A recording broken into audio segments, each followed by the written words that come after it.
علیکم، آپ دیکھ رہے ہیں کے نیوز ایچ ڈی۔ میں ہوں حارث علی شاہ گیلانی۔ چلتے ہیں آج کی اہم خبروں کی طرف۔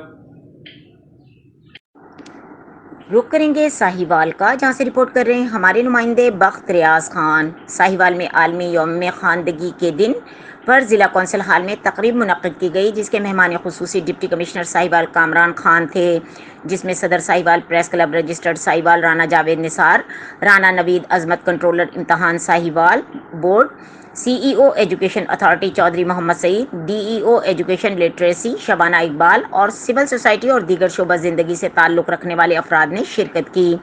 تقریب کے آخر میں ڈپٹی کمشنر ساہیوال کامران خان نے Sahiwal press club registered Sahiwal کے صدر رانا جاوید نثار کو فرینڈ آف لٹریسی کا سرٹیفکیٹ بھی دیا۔ مزید خبروں اور اپڈیٹس کے لیے ہمارے ساتھ رہیے گا، تب تک کے لیے اپنا خیال رکھیے گا۔ اللہ حافظ۔